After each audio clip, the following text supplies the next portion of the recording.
सभी को सादर जय जिनेन्द्र। Vardhaman education and research institute के आप सभी का सहर्ष स्वागत करता है। श्रावक के 12 व्रत इस क्लास का आज 25वां क्लास है। तो आदरणीय परम पूज्य स्वाध्याय प्रेमी संयम प्रीति जी महाराज साहब जी के चरणों में कोटिशाह वंदन नमन। एक साथ मथेन वंदामी, भावपूर्वक मथेन वंदामी, श्रद्धा पूर्वक मथेन वंदामी।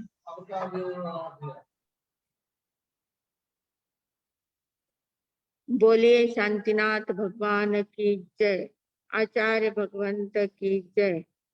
नमो अरिहंताणं, नमो सिद्धाणं, नमो आयर्याणं, नमो वज्रायाणं, नमो लोये तव साहूणम्। एसो पंच नमोकारो तव पावपणसनो। मंगलाणं च सव्येतिं परमं हवै मंगलम्, परमं हवै मंगलम्। त्रिमिंदर स्वामी महाराज आपकी आज्ञा, भगवान आपकी आज्ञा, गुरु गुरुनी जी महाराज आपकी आज्ञा। श्रावक के 12 व्रतों में छठे व्रत के बारे में विवेचन करने की आज्ञा चाहते हैं। गुरु दीपक गुरु सांदणो, गुरु बिन घोर अंधार। आनंद गुरु नहीं बिसरू, गुरु मुझ प्राण आधार। तपसी गुरु नहीं बिसरू, गुरु मुझ प्राण आधार। गुरु माता नहीं बिसरू, गुरु मुझ प्राण आधार। परम आदरणीय, परम वंदनीय, परम पूजनीय 2400 तीर्थंकर भगवान, पंच परमेश्वरी भगवान तथा ज्ञानी, ध्यानी, त्यागी, तपस्वी समस्त ऊर्जा महापुरुषों के चरणों में भावपूर्वक वंदन। आराध्य गुरुदेव पूज्य श्री आचार्य भगवान तपसी जी महाराज साहब, पूज्य श्री माता जी महाराज साहब आदि समस्त उपकारी चरणों में भावपूर्वक वंदन। संस्कार भारती वाणी भूषण परम पूज्य प्रीति सुधा जी महाराज साहब, पूज्य श्री अरुण प्रभा जी महाराज साहब आदि समस्त बड़ों के चरणों में भावपूर्वक वंदन। यहाँ उपस्थित सभी धर्म प्रेमी, श्रद्धावान, जिज्ञासु भाइयों तथा सुशील बहनों, हम लोग 12 व्रतों के बारे में चर्चा कर रहे हैं। 12 व्रत जो है वो श्रावकों के लिए होते हैं। आगार धर्म और अणगार धर्म हमने देखा है। आगार धर्म में हम 12 व्रतों की चर्चा कर रहे हैं।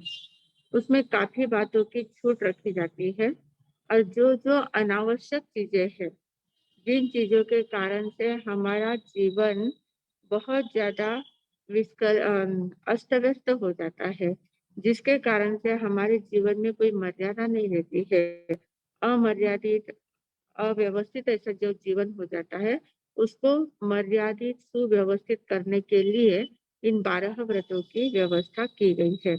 भगवान ने 12 व्रत बताए हैं और उन व्रतों को स्वीकार करके हम भगवान के बताए हुए मार्ग में जो तीर्थ की स्थापना भगवान ने तीर्थंकर परमात्मा ने की है, उस तीर्थ में प्रवेश पाने के लिए इन व्रतों को हम ग्रहण करते हैं। तो व्रतों को ग्रहण करना ये बहुत बड़ी हिम्मत की बात है और बहुत ज्यादा पुरुषार्थ के साथ साथ बुद्धिमानी की बात है, क्योंकि जो अनावश्यक चीजें हैं, अनावश्यक चीजों से हम दूर रह सकते हैं, जिनकी हमें कोई आवश्यकता नहीं है, उसमें हम अपना समय क्यों बर्बाद करें? उन चीजों को इकट्ठा करने के लिए क्यों हम अपना समय व्यतीत करें? क्योंकि बहुत सारी ऐसी चीजें होती है जिनकी क्षणिकता हमें अगर पता चल जाती है तो उन चीजों के बारे में कितना भी नुकसान हो जाए या वो चीज जल्दी से नष्ट भी हो जाती है तो हमें इतना दुख नहीं होता है। पर हम लोग क्या करते हैं, उन चीजों की स्थिरता, नित्यता ध्यान में ले लेते हैं। ये वस्तु बहुत दिनों तक टिकने वाली है। जो वस्तु बहुत दिनों तक टिकने वाली है, जो वस्तु हमेशा मेरे साथ रहने वाली है, जो व्यक्ति मेरे साथ रहने वाला है, जिसके साथ मैं अपना जीवन बिताना चाहती हूँ, वो अगर हमसे दूर हो जाता है तो हम दुखी हो जाते हैं। और जिन चीजों के बारे में हमें पता है कि ये चीज बहुत जल्दी नष्ट होने वाली है, तो उसके बारे में वो चली भी जाती है, तो उसके बारे में हमें कोई दुख नहीं होता है। वहां पर हम कीमत को महत्व, पैसे को महत्व नहीं देते हैं, वस्तु की नित्यता और क्षणिकता को महत्व देते हैं। जैसे आपने एक बहुत सुंदर फूलों का हार खरीदा है, फूलों का हार है, 2000 रुपए का हार है, इतने पैसे देकर आपने वो हार को खरीदा है, इतना सुंदर हार है, बहुत सुंदर है, और वो आपने पहना है या किसी को भेंट दिया है या भगवान के ऊपर चढ़ाया है। तो हार इतना सुंदर, इतने पैसे देकर आपने खरीदा है, पर आपको मालूम है कि कल उस हार का क्या होने वाला है। कल वो मुरझा जाने वाला है, फूल सारे मुरझा जाने वाले हैं, और कल उसकी कीमत कम हो जाने वाली है। तो दूसरे दिन जैसे ही वो हार मुरझा जाता है, तो आपने जो भगवान पर चढ़ाया था उसको उतार कर फेंक देते हैं, फिर दूसरा हार चढ़ाते हैं। तो मतलब उसमें पैसों की कीमत का महत्व नहीं होता है, कितने पैसों का लिया है उसका, उसकी कीमत का महत्व नहीं होता है, पर उस हार की क्षणिकता आपको पता है, फूलों की क्षणिकता पता है, इसलिए उसमें आपकी आसक्ति नहीं होती है, उसमें आप आसक्त नहीं बनते हैं, और उसको पकड़ के नहीं रखते, संभाल के नहीं रखते हैं कि नहीं वो कितना भी गंदा हुआ, कितना भी खराब हुआ, कितना भी सड़ गया, तो भी मैं उसको संभाल के ही रखूंगी, ऐसा हम नहीं सोचते हैं। हम उसको तुरंत खराब हो गया है तो उसको फेंक देते हैं।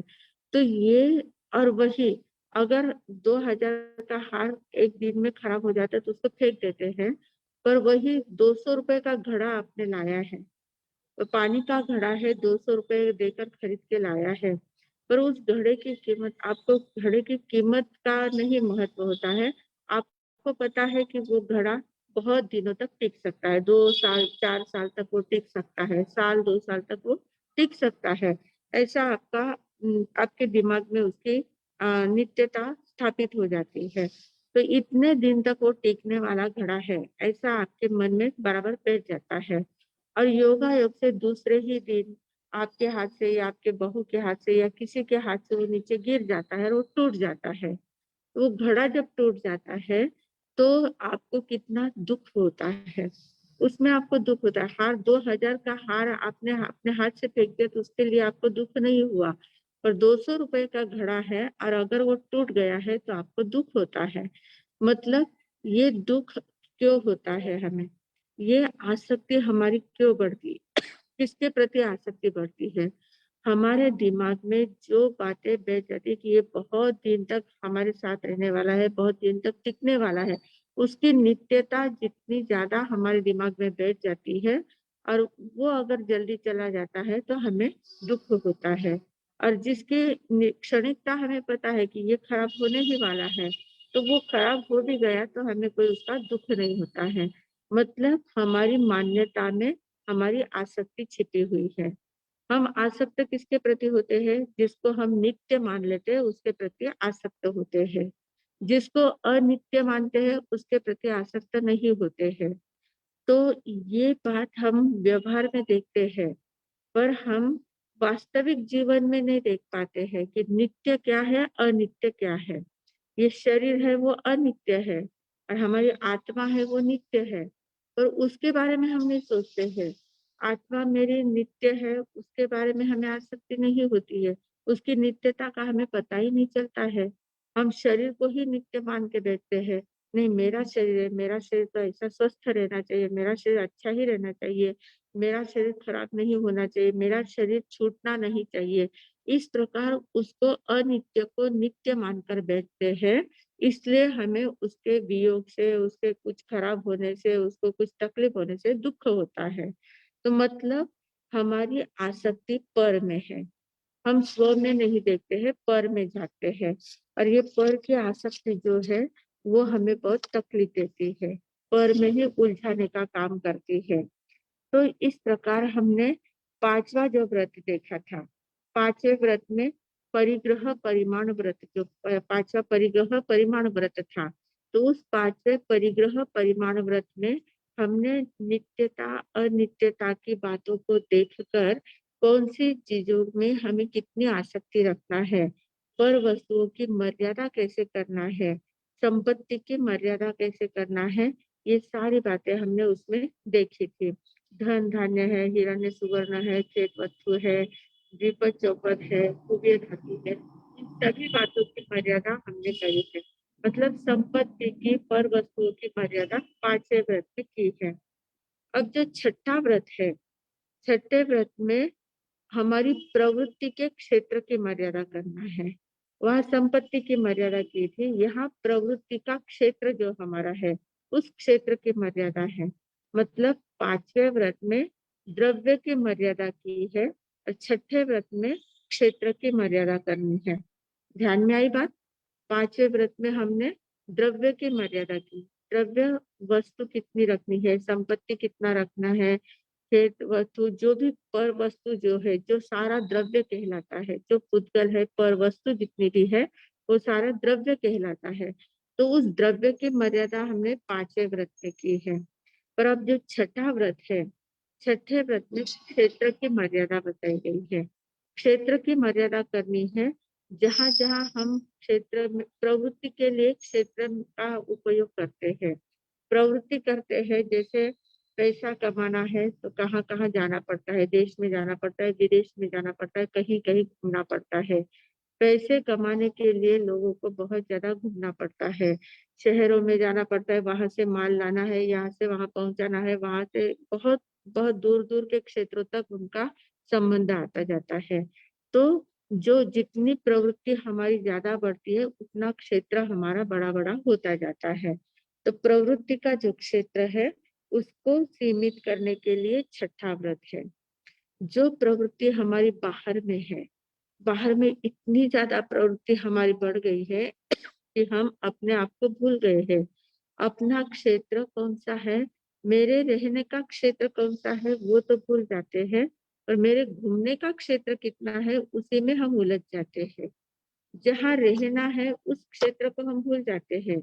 इस शरीर में मेरी आत्मा रह रही है, उस शरीर को हम भूल जाते हैं।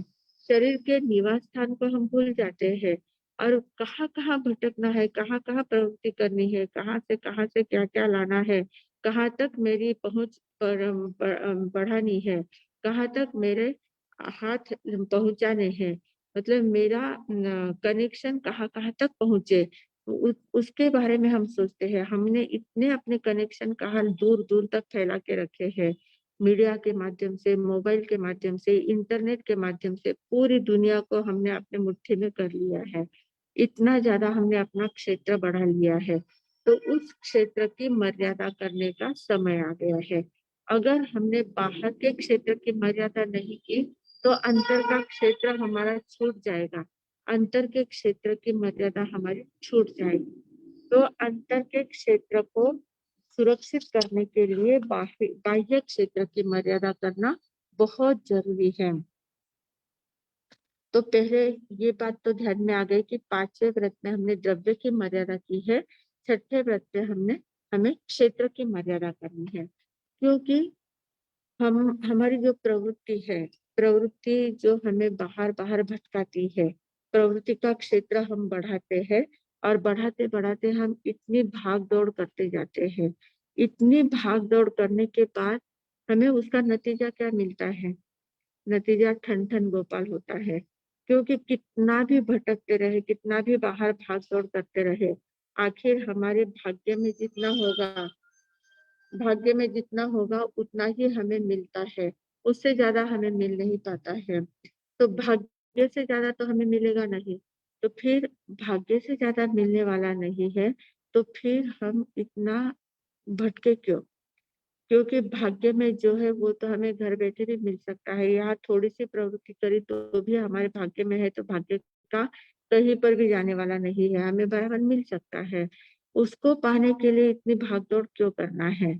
और भागदौड़ करते तो है, पर भागदौड़ करने के बाद भी हमें शांति नहीं मिलती है, आनंद नहीं आता है, संतोष नहीं आता है, मन में स्थिरता नहीं आती है। यहाँ से वो प्राप्त कर लिया है, वहां से वहां जाना है, वहां से वहां जाना है, बहुत ज्यादा भागदौड़ करते हैं। और आखिर किस लिए करते हैं वही हम भूल जाते हैं। किसके लिए इतनी भागदौड़ करनी है वही हम भूल जाते हैं।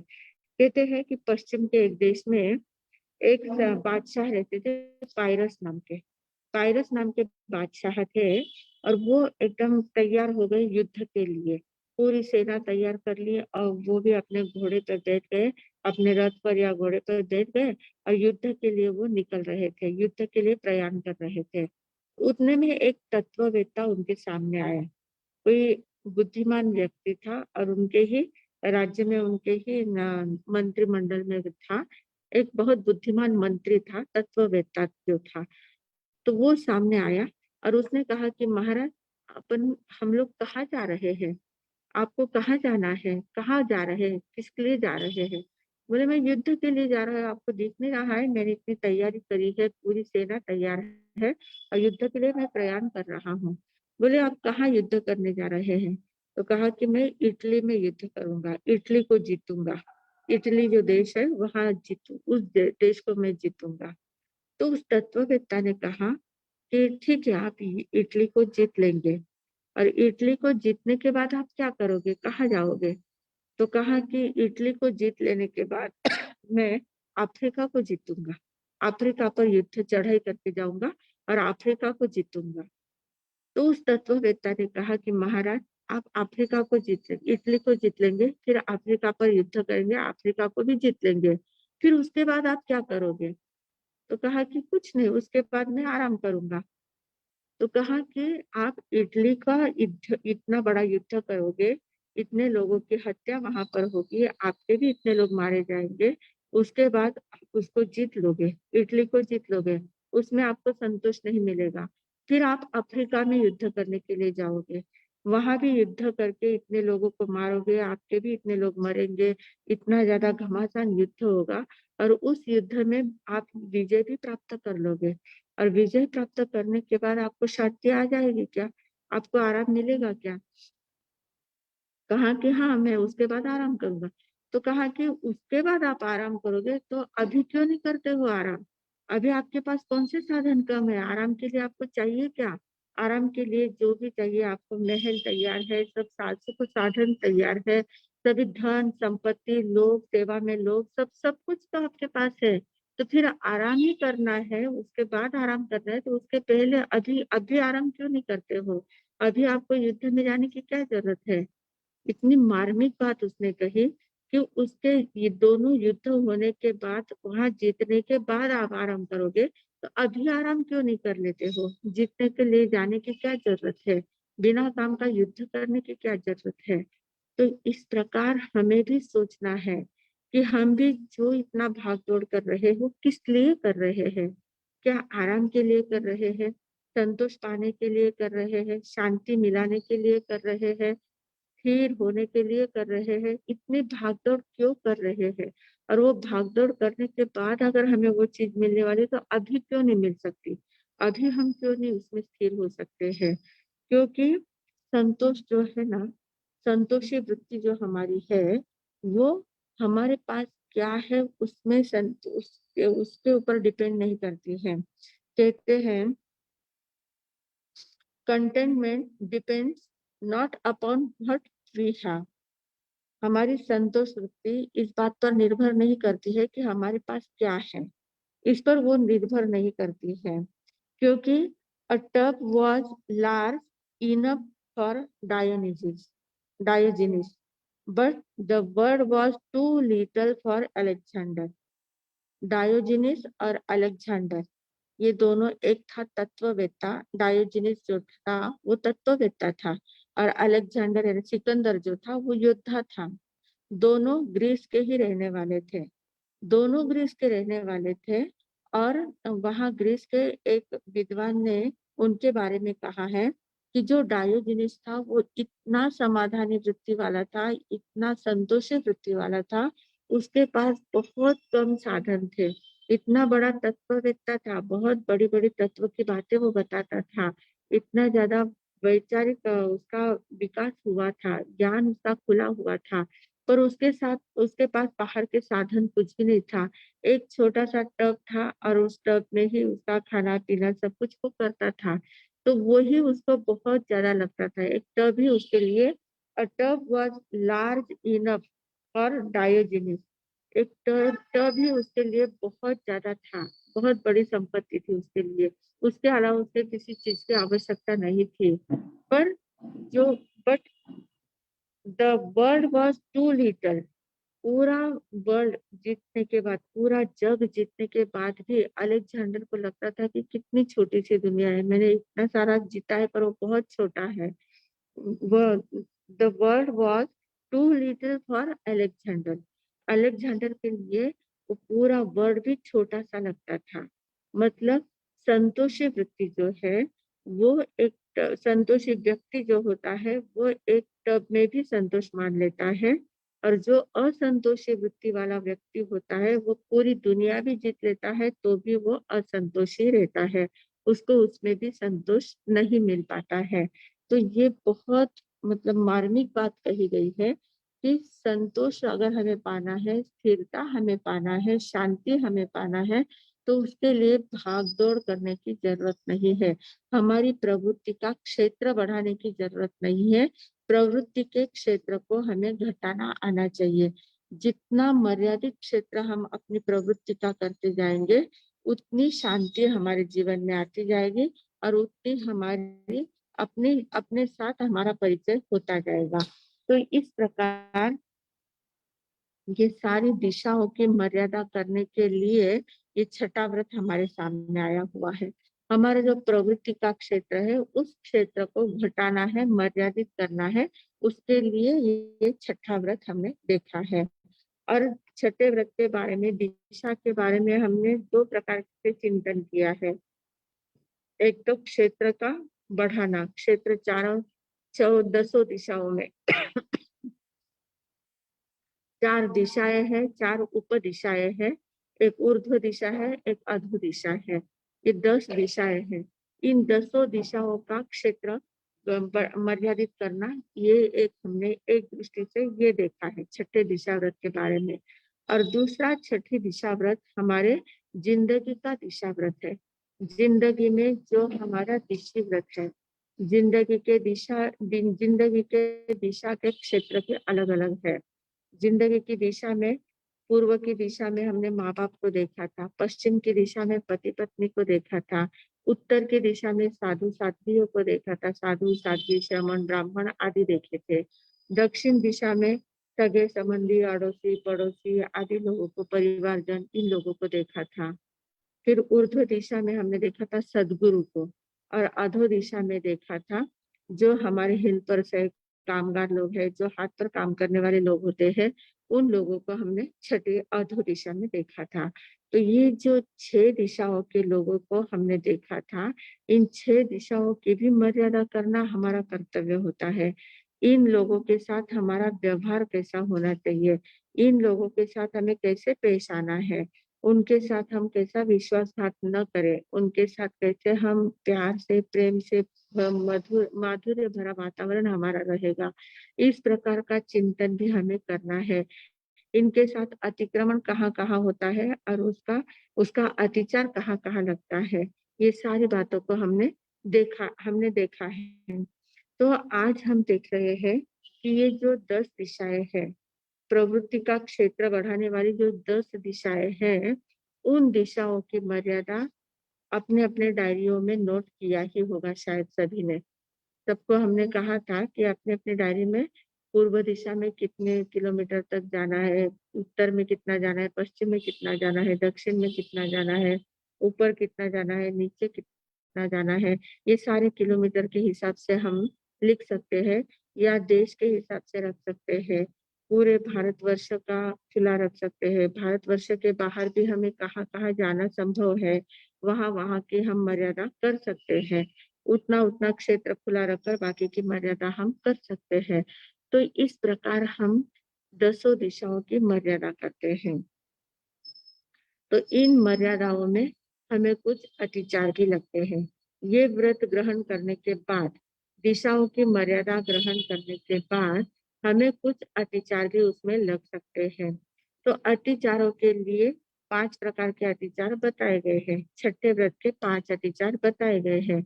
उसमें सबसे पहले कहा है ऊर्ध्व दिशि प्रमाणाय कम्मे, ऊर्ध्व दिशा का प्रमाण अतिक्रमण किया हो, परिमाण अतिक्रमण किया हो। अब ऊर्ध्व दिशा यानी ऊपर वाली दिशा, ऊपर की दिशा की हम अगर मर्यादा करते हैं, तो ऊपर की दिशा की मर्यादा करना यानी क्या है? तो कितने मंजिल तक हम ऊपर चढ़ सकते हैं। बहुत सारी बिल्डिंगें आजकल होती है, 100-100, 150-150 मंजिल वाली बिल्डिंग होती है।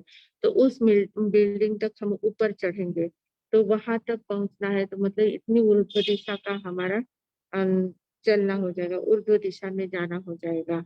तो उस बिल्डिंग में वहां तक कहाँ तक हम जा सकते हैं। फिर दूसरा, हम विमान से प्रवास करते हैं, एरोप्लेन से प्रवास हमारा जब होता है, तो हमारा एरोप्लेन कितने ऊंचे तक चलता है, आकाश में कहाँ तक वो पहुंच सकता है, वहां तक की हमें मर्यादा करनी है। कहते हैं कि एरोप्लेन ज्यादा से ज्यादा कितना ऊंचा उड़ सकता है, तो कहा कि 35,000 फीट तक, मतलब ही 10-10.5 किलोमीटर, अंदाजतन 10.5 किलोमीटर तक ऊंचा विमान उड़ सकता है। तो वहां 10.5 किलोमीटर तक ऊंचा ऊपर, वहां तक की मर्यादा रखनी, 10.5 की 11 किलोमीटर तक रखो। 11 किलोमीटर से ऊपर तो आप जा नहीं पाएंगे। आपको कहीं चंद्रमा पर तो जाना नहीं है, मंगल पर तो जाना नहीं है, वहां पर तो जाना नहीं है। ऊर्ध्व दिशा में हमें जाना ही नहीं है, हमारी इतनी ताकत नहीं है कि हम इतने वहां तक पहुंच सके। तो फिर उसकी मर्यादा करने में क्या हर्जा है? तो ज्यादा से ज्यादा 11 किलोमीटर ऊपर का रख लेना है, उसके बाद उसकी मर्यादा कर लेनी है। तो इस प्रकार हमें सोचना है, ये बहुत थोड़ा सा दिमाग लगाकर और तर्क लगाकर हमें हिसाब करना है कि हम कहाँ कहाँ कौन सी दिशा में कितना दूर दूर तक जा सकते हैं। अधो दिशा है, अधो दिशा में कितने नीचे तक जा सकते हैं। अधो दिशा में कोई खदान है तो खदान में नीचे जा सकते हैं, कोई ग्राउंड फ्लोर होते हैं, बहुत ज्यादा ज्यादा 2-3 ग्राउंड फ्लोर अगर नीचे है, बहुत नीचे तक किए हैं, तो वहां तक जाएंगे। ज्यादा से ज्यादा 1 किलोमीटर नीचे तक पहुंच सकते हैं, इससे ज्यादा तो नीचे जाएंगे नहीं। या पनडुब्बी होती है, पनडुब्बी में नीचे अगर गए हैं, समुद्र के नीचे तलवे तक हम गए हैं, तो वो कितना हो सकता है? तो 1-1.5 किलोमीटर से ज्यादा नीचे तक हम नहीं पहुंच सकते हैं। तो उतना 2 किलोमीटर तक की मर्यादा रखना, उसके बाद की पूरा छोड़ दे के उसके नीचे नहीं जाएंगे। नरक में तो अभी जाना नहीं है, तो फिर वो बात को वहीं पर हम मर्यादा कर लेना है कि नहीं, यहाँ 2 किलोमीटर नीचे तक जाना है, उससे नीचे हम नहीं जाएंगे। ऐसी मर्यादा उसकी कर लेना है। तो ऊर्ध्व दिशा का अतिक्रमण किया हो, अधो दिशा का अतिक्रमण, प्रमाण का अतिक्रमण किया हो, जो परिमाण हम रखते हैं, अब जैसे परिमाण हमने रख लिया है, ऊर्ध्व दिशा का 11 किलोमीटर ऊपर तक रख लिया है, पर 11 किलोमीटर से ऊपर अगर जाने की भावना भी हमारी होती है, तो वो अतिचार लगता है कि नहीं, 11 किलोमीटर क्यों, मैं 15 किलोमीटर तक भी जा सकता हूँ। विमान अगर ऊपर चढ़ा तो 15 किलोमीटर तक भी जा सकते हैं। या हमारे पास अगर ऐसी कोई उड़ने की शक्ति आ जाती, कोई साधना हमारी फलीभूत हो जाती है, हम आकाश में उड़ सकते हैं, तो हम ऊपर 11 किलोमीटर से ऊपर भी जा सकते हैं। इस प्रकार की भावना भी अगर मन में आती है, तो वो अतिचार लगता है। तो ये अतिक्रमण नहीं करना है, जो मर्यादा रखी है उस मर्यादा के अंदर ही हमें रहना है, इस प्रकार का ध्यान में रखना है। तो ये ऊर्ध्व दिशा पमाणय क्रम, ऊर्ध्व दिशा के परिमाण का अतिक्रमण किया हो। फिर अहो दिशा पमाणय क्रम, अधो दिशा का परिमाण अतिक्रमण किया हो। अधो दिशा यानी नीचे वाली दिशा, तो वहां 2 किलोमीटर या 3 किलोमीटर तक रखना, उसके नीचे नहीं जाना है। तो जितनी रखी है उसके नीचे जाने की भावना अगर हम करते हैं, तो वो अतिचार दोष लग जाता, अतिचार लगता है। फिर है तिर्यक दिशा प्रमाणक में, तिर्यक दिशा में 8 दिशाएं आती है, पूर्व, पश्चिम, उत्तर, दक्षिण, नैऋत्य, आग्नेय, वायव्य और अम, ईशान्य। ये 8 दिशाएं आती है। तो इन 8 दिशाओं में कितने कितने किलोमीटर तक मेरे जाने की संभावना है। अब जैसे हम अ, महाराष्ट्र में रह रहे हैं, तो महाराष्ट्र से मैं पूर्व में कितनी तक जा सकती हूँ, उत्तर में कितनी तक जा सकती हूँ, दक्षिण में कितना तक जा सकती हूँ, या पश्चिम में कितने तक जा सकती हूँ, इतना पूरा हमें नक्शा ध्यान में ले लेना है। और नक्शा ध्यान में लेकर कितने किलोमीटर तक जा से, या पूरे भारतवर्ष में हमारा घूमना होता है क्या? कितने ऐसे प्रांत होते हैं जहाँ तक हमारा कभी जाना होता ही नहीं है। हम कभी उस ओर जाते ही नहीं है, कभी जाने की संभावना भी नहीं होती है। ऐसे बहुत से क्षेत्र होते हैं, तो उन क्षेत्रों की मर्यादा कर लेना है। अगर उस क्षेत्र में जाना ही नहीं है, जहाँ जाना ही नहीं है, जिस गाँव का मुँह देखना ही नहीं है, तो फिर उसको खुला रखने के मतलब क्या है? वहाँ की मर्यादा कर लेना कि नहीं, मुझे इस क्षेत्र में जाना ही नहीं, इस दिशा में मुझे जाना ही नहीं है, तो वहाँ की मुझे मर्यादा है। तो इस प्रकार एक-एक क्षेत्र की मर्यादा हम करते जाते हैं। पूरे महाराष्ट्र में रहना है। पूरे महाराष्ट्र के भी इतने गाँव हैं, सभी गाँव में मेरा जाना होता है क्या? कितने ऐसे गाँव हैं कि जो अभी तक हमने देखे भी नहीं है, तो उनकी मर्यादा कर लेना कि उन गाँवों में मैं नहीं जा पाऊँगा, तो वहाँ तक नहीं जाना है, तो वहाँ की मर्यादा। इस प्रकार जहाँ-जहाँ के हम जितनी-जितनी मर्यादा कर सकते हैं, उतनी रखना है। और इंडिया के आउट ऑफ इंडिया में कौन से क्षेत्र में मेरा जाना होता है, मेरे बच्चे कौन से क्षेत्र में गए हुए हैं, वहाँ तक मुझे जाना पड़ सकता है। और बाकी के सिर्फ घूमने के लिए पूरा यूरोप में जाना है, एशिया खंड जाना है, अफ्रीका खंड जाना है, घूमने के लिए पूरी दुनिया घूमना है, तो सिर्फ परिभ्रमण के लिए जाना पड़े, तो ऐसा उसकी हमें मर्यादा करनी चाहिए। क्या घूम-घूम कर करना क्या है? इतना घूम के आए हैं, ठीक है, यूरोप की पूरी यात्रा करके आए हैं, उसके बाद क्या? कुछ नहीं, सिर्फ ये देखा, वो देखा, वो देखा, क्षणिक देखा, थोड़ी देर के लिए देखते हैं और घूम के वापस आए तो वापस वही के वही। वो जो वहाँ जाकर जो देखा है वो हम टीवी में भी देख सकते हैं, मोबाइल में भी देख सकते हैं, सब कुछ यहाँ घर बैठे हम पूरी दुनिया देख सकते हैं। वहाँ जाने की हमें ज़रूरत नहीं होती है, पर लोगों को एक मन में इच्छा होती है कि नहीं, वहाँ जाना है, मुझे वहाँ जाना है, मुझे वहाँ देखना है। क्या वहाँ जा के देखने से मतलब क्या होता है? तो ये जो हमारी इच्छाएँ होती है ना, इन इच्छाओं पर हमें नियंत्रण करना चाहिए। इन इच्छाओं पर नियंत्रण करना ये हमारा लक्ष्य होना चाहिए। क्योंकि बाहर में कितना भी भटके, पर अंतर तक हम उससे अंतर से दूर होते जाते हैं। जितना बाहर हमारा ध्यान होता है, उतने अंतर से हम दूर होते जाते हैं। तो ये तिरछी दिशाओं की मर्यादा हमने अगर करी है, तो उस मर्यादा का जब हमारा उल्लंघन हो जाता है, तो उसमें अतिचार लगता है। तो जो मर्यादा करी है, उस मर्यादा को बराबर ध्यान में रखना है। फिर चौथा चौथा अतिचार क्या है? चित्तवृद्धि। चित्तवृद्धि यानी क्या? क्षेत्र की वृद्धि करना। मतलब मर्यादा हमने रखे थे, जैसे पूरब में जाने की मर्यादा रखी थी, 1000 किलोमीटर तक पूरब में जाएँगे। उसकी 1000 किलोमीटर की मर्यादा रखी थी और उसके बाद हमें देखा कि पूरब में इतना तो जाने की कोई ज़रूरत नहीं है, उतना हम नहीं जा रहे हैं। पर पश्चिम में हमें जाना पड़ रहा है। पश्चिम की हमने जितनी मर्यादा रखी थी उससे थोड़ा आगे जाना पड़ रहा है। तो हम क्या करते हैं, पूरब पूरब को थोड़ा-सा कम कर लेते हैं मर्यादा। 1000 किलोमीटर थी तो 500 किलोमीटर वहाँ रख लेते हैं और 500 किलोमीटर जो वहाँ खुरली रखी है, तो पश्चिम में 500 किलोमीटर बढ़ा देते हैं। तो पूरब के 500 किलोमीटर कम करके पश्चिम के 500 किलोमीटर अगर बढ़ाते हैं, इसको क्षेत्र वृद्धि कहते हैं। एक दिशा के क्षेत्र को कम करना है और दूसरी दिशा के क्षेत्र को बढ़ा लेना है। इसको क्षेत्र वृद्धि कहते हैं। तो ये भी अतिचार लगता है। ऐसा नहीं करना है।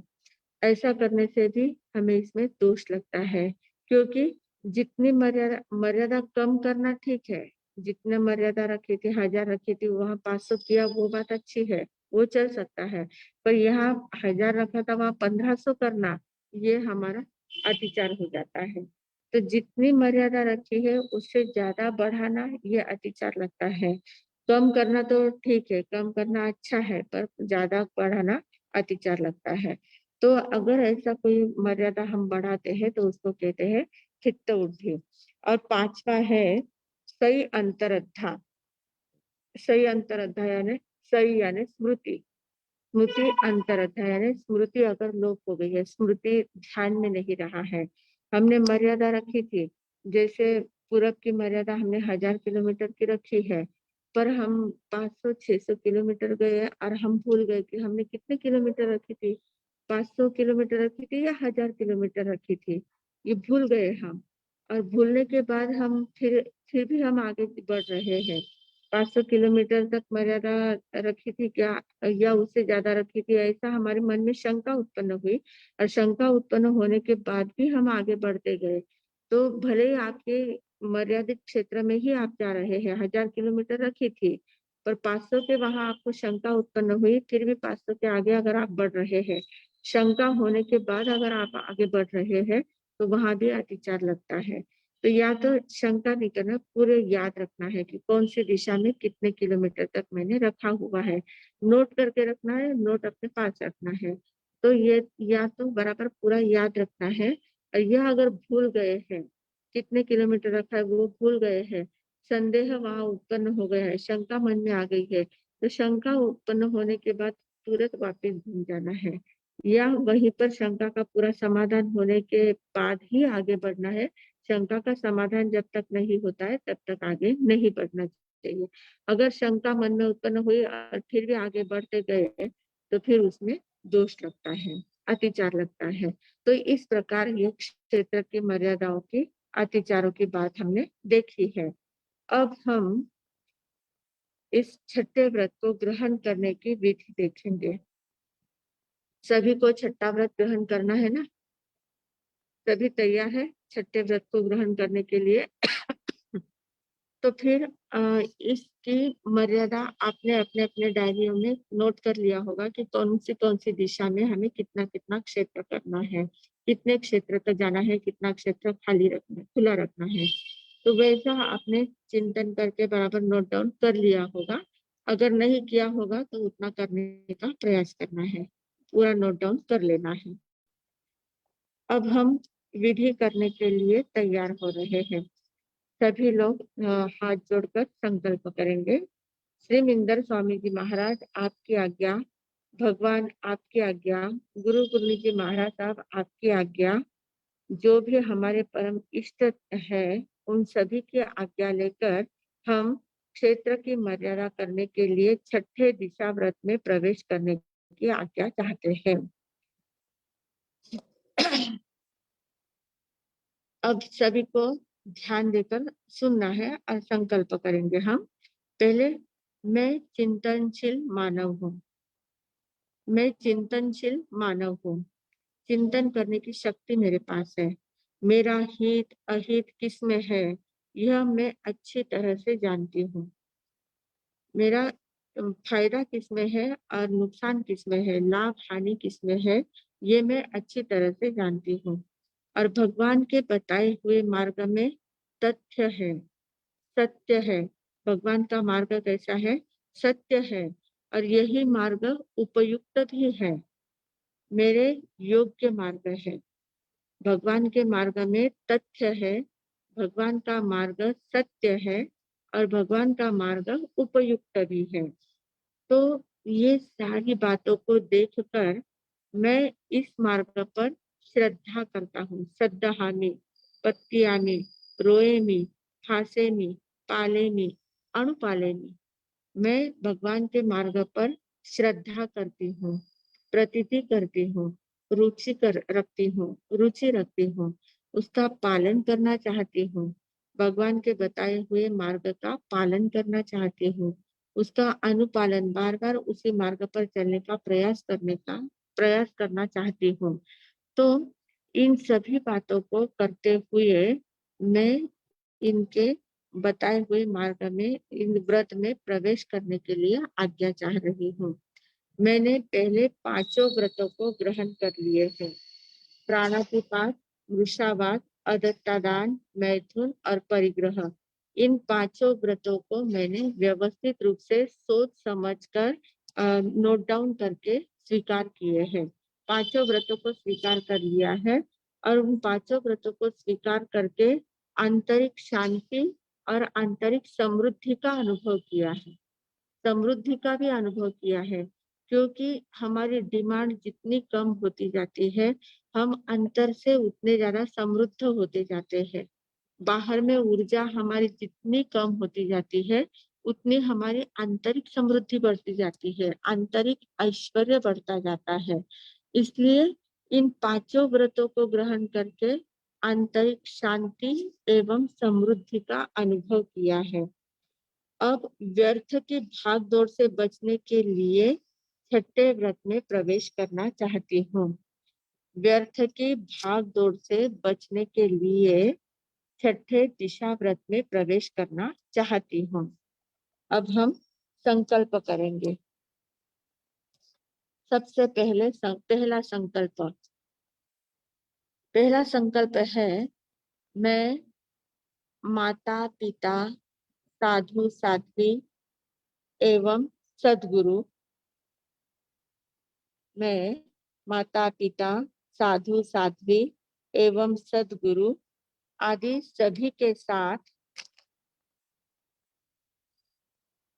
श्रद्धा भक्ति आदर सम्मान भरा व्यवहार रखूंगी।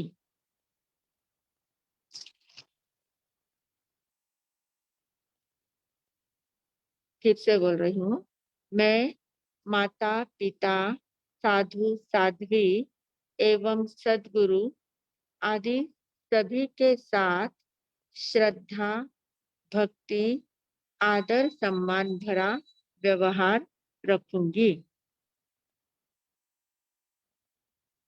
दूसरा, मैं अपने साथीदार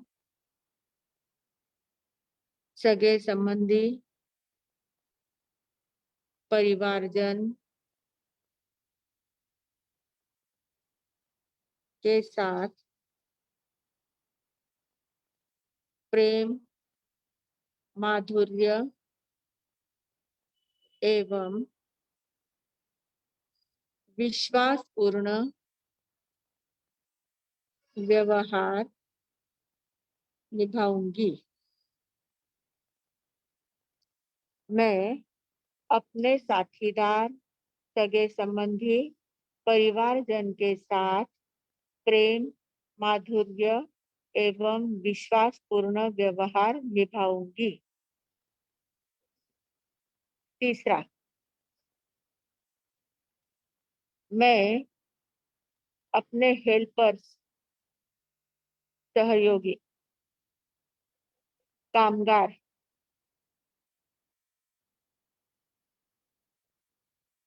आदि लोगों के साथ उदारता भरा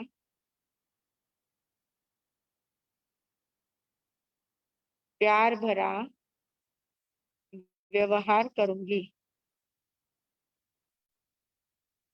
मैं अपने हेल्पर्स सहयोगी कामगार आदि लोगों के साथ उदारता भरा प्यार भरा व्यवहार करूंगी। चौथा, मैं 10 दिशाओं में अनावश्यक परिभ्रमण नहीं करूंगी। मैं 10 दिशाओं में अनावश्यक परिभ्रमण नहीं करूंगी। 5, मैं स्वदेश को छोड़कर परदेश के सीमित क्षेत्रों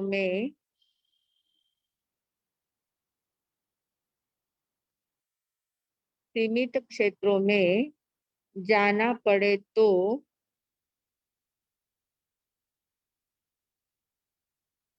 उतने खुले रखकर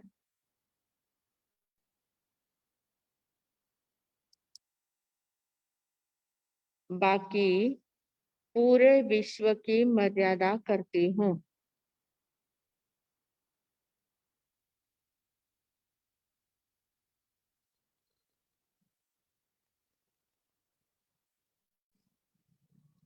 बाकी पूरे विश्व की मर्यादा करती हूँ। 6, मैं परदेश में जाकर स्थायी नागरिक नहीं बनूंगी। मैं परदेश में जाकर स्थायी नागरिक नहीं बनूंगी। वहां का ग्रीन कार्ड मैं नहीं लूंगी। क्योंकि जननी जन्मभूमिश्च स्वर्गादपि गरीयसी। अपनी मातृभूमि, अपनी माता, ये स्वर्ग से भी ज्यादा श्रेष्ठ है, बहुत महत्वपूर्ण होती है। परदेश में जाकर ही मैं नहीं रहूंगी, अपने देश में ही रहने का प्रयास करूंगी। अब बच्चों के लिए जाना पड़ता है वो बात अलग है, पर वहां जाके रहने की भावना मेरी नहीं है। वहां जाकर रहना नहीं है, जाके आना वो बात ठीक है, पर वहां स्थिर नहीं होना है। 7वां, मैं वर्ष में 1 या 2 बार ही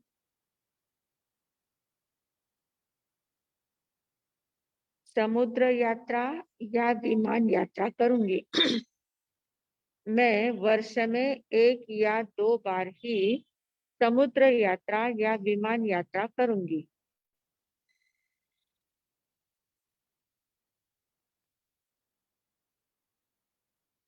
ज्यादा से ज्यादा अंतर यात्रा में समय बिताऊंगी। ज्यादा से ज्यादा अंतर यात्रा में समय बिताऊंगी।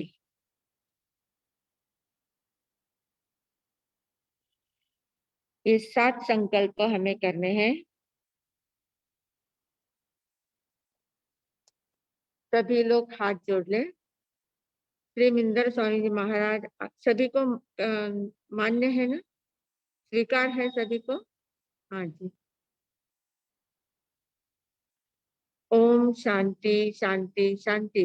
गुरुदेव की आज्ञा से, माता जी माता साहब की आज्ञा से, शासन की शक्ति के से, सबकी सद्भावना से, सद्गुरु नाथ की कृपा से, जिन्होंने हाथ जोड़े हैं, जिन्होंने ये संकल्प स्वीकार करने की भावना रखी है, उन सभी को छठे दिशा व्रत में प्रवेश पाने के लिए ये जो 7 संकल्प दिए हैं, उन 7 संकल्पों को व्यवस्थित रूप से पालन करना। ऐसे उपयोग से 55 घंटे पड़िक्कमे निंदे करिए वो सिरे वो सिरे वो सिरे।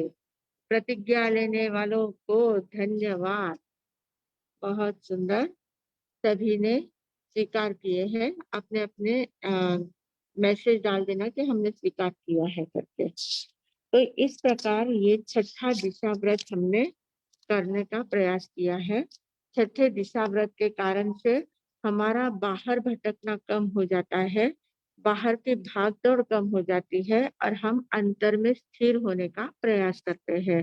तो इससे हमारा आंतरिक फायदा बहुत ज्यादा है, क्योंकि बाहर सारा क्षणिक है और उस क्षणिक को ही हम नित्य मानते हैं और नित्य मानकर उसी को पकड़े रखने का प्रयास करते जाते हैं, जिसके कारण से हम दुखी होते जाते हैं। तो अगर हमें सच्चा सुख चाहिए, सच्ची शांति चाहिए, तो हमें स्थिर होना भी आना चाहिए। जितने ज्यादा स्थिर होते जाएंगे उतनी ज्यादा स्थिरता, बाहर की भटकंती हमारी कम होती जाएगी, प्रवृत्ति का क्षेत्र कम होता जाएगा और हम अपने आप में स्थिर होते जाएंगे। तो इस प्रकार आज छठे व्रत में सभी ने बहुत सुंदर उत्साह के साथ प्रवेश लिया है और इसको ऐसे ही उत्साह के साथ पालन करने का प्रयास करेंगे तो निश्चित रूप से इस जीवन में भी आनंद आएगा, अगले जीवन में भी अनंत सुख मिले बिना नहीं रहेगा। इतना बोलकर अब मैं विराम लेती हूँ। ओम शांति। अब कल हम देखेंगे अवसर आने पर कि 7वां व्रत क्या संदेश लेके आया है, 7वें व्रत में कौन सी मर्यादाएं हमें करनी है, कैसे कैसे हमें आगे बढ़ना है, वो हम कल अवसर आने पर देखेंगे। आज हमारा छठे व्रत का प्रवेश हो चुका है। धन्यवाद। धन्यवाद महाराज साहब जी। जो सभी को भी खूब खूब धन्यवाद, जो सभी ने व्रत धारण करके जो पालन कर रहे, तो आप सभी का भी खूब खूब धन्यवाद एवं खूब खूब आभार। और कुछ प्रश्न हैं या अभी कैसा करने का है हमारा साहब जी? हाँ, शकुंजी जैन को, शकुंजी जैन को अनम्यूट कर। हाँ, हैंड रेज कर दीजिए। हाँ, हैंड रेज किया हुआ है। हाँ, हाँ, हाँ मतलब मैम, ये अपने जिंदगी भर के लिए तो रोज के रोज भी हमको दिशा मतलब का निर्देश। हाँ, ये जिंदगी भर का एक छठे व्रत के में जब प्रवेश करते हैं तो जिंदगी भर का लेना है। और रोज रोज का जो करना है ना, तो हम वो 14 नियम वगैरह लेते हैं, उसमें रोज के नियम लिए जाते हैं। रोज की मर्यादा 14 नियम में की जाती है। उसका भी अपन विश्लेषण करेंगे, एक जैसे अवसर आएगा 14 नियम की भी बात करेंगे। पर ये जिंदगी भर के लिए है। और इसमें ही आगे हमारा 10वां व्रत जब आएगा, 10 में एक दिन के लिए भी जो पौष दिया जाता है, दया दी जाती है। दया व्रत जो दिया जाता है उसमें एक दिन की मर्यादा की जाती है। तो उसको भी, उसकी वर्णन हमारे 10वें व्रत में आने वाला है। तो आज का जो लिया है वो जिंदगी भर के लिए है। हाँ, हाँ। और कौन है? हाँ, धन्यवाद शुक्रिन जी। आगे है नीलम जी। मुझे पूछना था मती वंदामी महाराज साहब। हाँ, हाँ, ये 7वां जो पॉइंट है ना, उसमें हम कम ज्यादा कर सकते हैं। अभी जैसे लोकल ट्रैवलिंग है वो भी फ्लाइट से ही होती है ना? क्या क्या क्या क्या आपका वीडियो चालू करिए और क्या प्रश्न पूछते हैं आप? और थोड़ा जोर से बोलिए नीलम जी, आपका आवाज नहीं आ रहा है। जैसे ये वर्ष में 1 या 2 बार समुद्र यात्रा और विमान यात्रा करूंगी, हाँ, तो तो वो उसमें कम ज्यादा कैसे? अभी जैसे मैं बैंगलोर रहती हूँ तो हर बार वो फ्लाइट में होता, तो वो फिर कम ज्यादा कर सकते हाँ, हैं आप उसको? अपने हिसाब से रख सकते हैं ना। ये तो 1 या 2 बार हमने कहा है कि एक आध बार किसी को जाना पड़ता है, वापिस आना पड़ता है, तो 2 बार उनकी यात्रा हो जाती है। तो वो हाँ, उस हिसाब से कहा, आपको जितनी बार का रखना है उतनी बार का रख सकते हैं।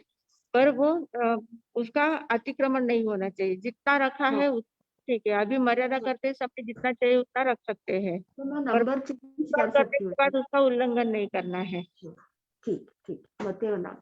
हाँ जी। प्रतिज्ञा वापिस दोहराना है क्या? ध्यान में आई है सबके? एक बार दोहरा दूं क्या? आज चक्कू दीदी नहीं है इसलिए मुझे ही दोहराना पड़ेगा। वापिस आप सुन लीजिए। पहला संकल्प है, मैं माता पिता साधु साध्वी एवं सद्गुरु आदि सभी के साथ श्रद्धा भक्ति आदर सम्मान भरा व्यवहार रखूंगी। दूसरा, मैं अपने साथीदार यानी पति पत्नी का इसमें आया था, सगे संबंधी परिवारजन के साथ प्रेम माधुर्य एवं विश्वास पूर्ण व्यवहार निभाऊंगी। तीसरा, मैं अपने हेल्पर्स सहयोगी कामगार आदि लोगों के साथ उदारता भरा प्यार भरा व्यवहार करूंगी। चौथा, मैं 10 दिशाओं में अनावश्यक परिभ्रमण नहीं करूंगी। पांचवा, मैं स्वदेश छोड़कर परदेश के सीमित क्षेत्रों में जाना पड़े तो उतना खुला रखकर बाकी पूरे विश्व की मर्यादा करती हूँ। मैं छठा व्रत, छठा संकल्प, मैं परदेश में जाकर स्थायी नागरिक नहीं बनूंगी। सातवां, मैं वर्ष में 1 या 2 बार या अपनी इच्छा के अनुसार समुद्र यात्रा या विमान यात्रा करूंगी। इसमें आप कोई ऐसा भी लिख सकता है कि मैं समुद्र यात्रा तो करूंगी ही नहीं, विमान यात्रा करनी है तो 5 बार कर सकती, 6 बार कर सकती, जितना भी रखना है वो रख सकते हैं। और मैं ज्यादा से ज्यादा अंतर यात्रा में ही समय बिताऊंगी। इस प्रकार 7 मर्यादाएं हमने करी है। हाँ जी, किसी का और हैंड रेज है?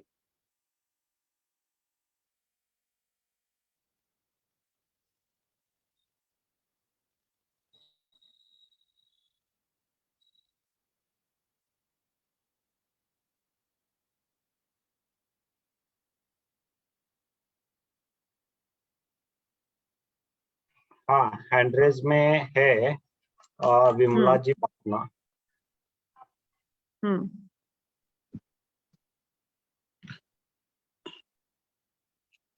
मथिर मंदावी मरसा सुख हाँ साता जी, मरसा। हाँ हाँ हाँ जी, चाहता है। मरसा, आपने कहा था कि अधो दिशा में हम सिर्फ 2 किलोमीटर रखें, हाँ लेकिन जब हम अभी मेरी बेटी बाहर रहती है सिंगापुर, वहां पे अंडरग्राउंड में 1-2 लेवल नीचे मेट्रो चलता है हमारा सा। हाँ, तो जैसा होगा वैसा रख सकते हैं ना। हमने तो अपने अंदाज से कहा कि आप कितना रखना है, आपका अच्छा जितना रखना है उतना रख सकते हैं। कितने किलोमीटर तक नीचे अंडरग्राउंड में होता है उतना रख हाँ हाँ, सकते हैं। और हाँ मरसा ऐसे भी कर सकते हैं कि मैं वर्ष में 1 बार जाऊंगी बाहर, या उसका उसका ऐसे देश का मर्यादा रखना जरूरी होगा क्या मरसा? हाँ, तो मर्यादा रखी तो अच्छा रहता है, क्योंकि हमारी मर्यादा हम देखते हैं ना क्या कि क्या जैसे मर्यादा हर नहीं है। पर्टिकुलर देश का मर्यादा करनी पड़ेगी। हाँ, कौन से देश में कहाँ तक जाना है उतनी मर्यादा तो करनी पड़ेगी ना। कौन से देश में कहाँ कहाँ तक हम जा सकते हैं उतनी मर्यादा हमें रखनी चाहिए। ओके, अरे, हाँ हो गया विमला जी आपका? हाँ हाँ, हो गया। Okay, thank you so much. आगे है रूपाली जी। मथन वंदन मार साहब। हाँ जी, मथन वंदन मार साहब। हाँ दयापन। वो जो 5 नंबर की प्रतिज्ञा है, मैं स्वदेश को छोड़कर परदेश के सीमित क्षेत्रों में जाना पड़े तो उतने खुले रखकर बाकी पूरे विश्व की मर्यादा करती हूँ, तो उसमें यानी हाँ जब अपन घूमने जाएंगे तब तो उतना ही आगे रहेगा ना, जितना अपन यूज करेंगे हाँ क्षेत्र उतना। हाँ, घूमने जाएंगे या किसी के कोई बच्चे रहते हैं परदेश में तो जाना पड़ता है, तो उसका भी आगर रख सकते हैं, हाँ, उसके लिए भी रख सकते हैं। जैसे मतलब तो फिर अभी आपकी अपन जाने की प्रतिज्ञा में संभावना जितनी है, जितने जहां तक जाने की संभावना हाँ है उतना खुला रखना, बाकी सब छोड़ देना, बाकी सबकी मर्यादा कर लेना। हाँ, तो मैं अभी इसमें ऐसा ये सब अंदाज। हो गए, मर्यादा आ गई ना। हाँ हाँ, ठीक है, मथन वंदन मार साहब। हाँ जी दया पालो।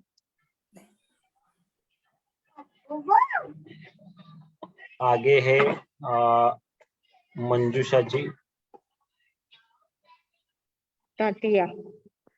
हाँ, नंदा में महाराज साहब, हाँ जी, इसमें जो है वो सिर्फ जाने आने का है ना, हम वस्तु भिजवाते हैं वो नहीं आएगा ना?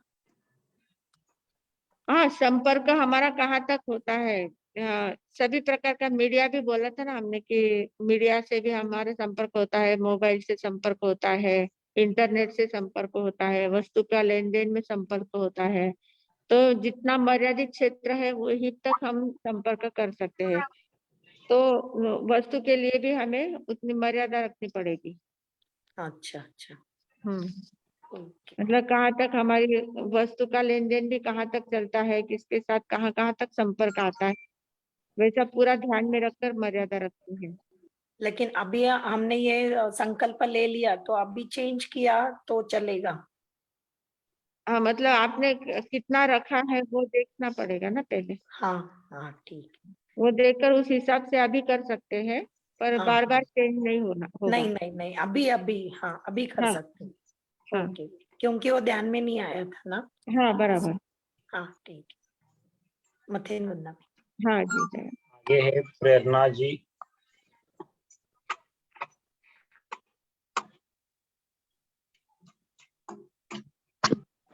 मथन वंदन मार साहब।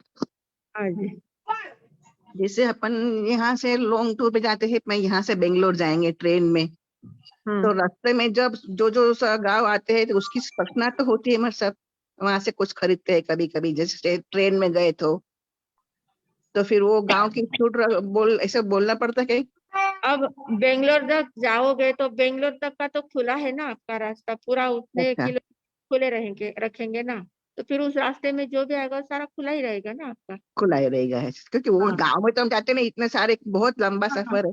हर गांव का नहीं खुला रहता, पर फिर भी आप जाएंगे तो वो पूरा रास्ता तो आपका खुला ही रहेगा ना, खुला ही रहेगा ना। उस अच्छा रास्ते में जो भी लगता है वो सारा जी जी, वो छूट रहती है। ऐसे छुट्टी हाँ। हो जाएगी ना कि उसकी अलग फिर नहीं हाँ अलग। हाँ, नहीं उसके अलग से नहीं लेना है। जी मचाना हाँ ऐसा जी, सब करते हैं सब। हाँ जी, दया। धन्यवाद सभी को। अभी प्रश्न हो गए हमारा सभी के, हाँ जी, तो अब मंगल पाठ देते हैं। मंगल। ओम शांति शांति शांति। हाँ, किसी के कुछ पचकान हो तो पचकान कर ले। पहले नवकारशी पोर्शी जो हो गए हाथ जोड़ लेना। ओम शांति शांति शांति। उगय सूर्य नवकारशी पोर्शी देर पोर्शी आपापल्या धारणा प्रमाणे उपयुक्त पचकान अनर्थना भोगनम सहसा कारणम सव समाही वत्या कारणम ओसिरे ओसिरे ओसिरे। कल का व्यासना किसका करना है? ओम शांति शांति शांति। उगय सूर्य व्यासनारा दोटक उपरांत दिवसना 3 रातना 24 पचकान अनर्थना भोगनम सहसा कारणम सव समाही वत्या कारणम ओसिरे ओसिरे ओसिरे। कल का एकासना ओम शांति शांति शांति। उगय सूर्य एकासनारा एकटक उपरांत दिवसना 3 रातना 24 पचकान अनर्थना भोगनम सहसा कारणम सव समाही वत्या कारणम ओसिरे ओसिरे ओसिरे।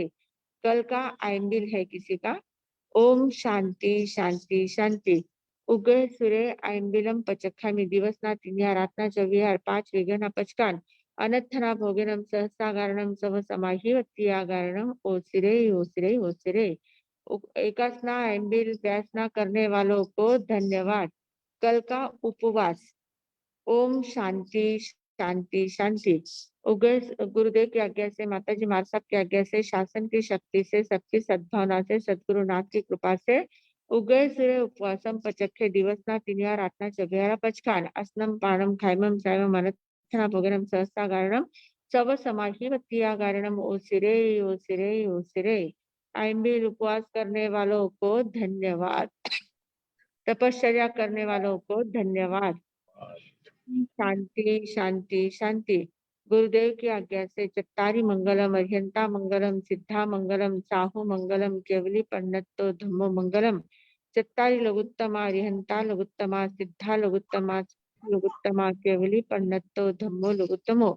चत्तारी शरणम पवज्जामि अर्यंते शरणम पवज्जामि सिद्धे शरणम पवज्जामि साहु शरणम पवज्जामि केवली पंडितम धम्मम शरणम पवज्जामि। 4 मंगल 4 उत्तम 4 शरणा दुख हरणा सुख करना और शरणा कोई जो भवि प्राणी आदरे तो अक्षय अमर पद होय। बोले भगवान महावीर स्वामी की जय। आचार्य भगवंत की जय। पूज्य श्री माताजी महाराज साहब की जय। संस्कार भारती वाणी भूषण पूज्य श्री प्रतीक सुधा जी महाराज साहब की जय। सब साधु संतन की जय। आज के आनंद की जय। Vardhaman education and research institute की तरफ से आप सभी का खूब खूब आभार एवं आदरणीय परम पूज्य स्वाध्याय प्रेमी संयम प्रीति जी महाराज साहब जी, इनका भी खूब खूब आभार एवं धन्यवाद। अभी कल हम मिलेंगे बराबर 9 बजे। तब तक सभी के लिए जय जिनेंद्र।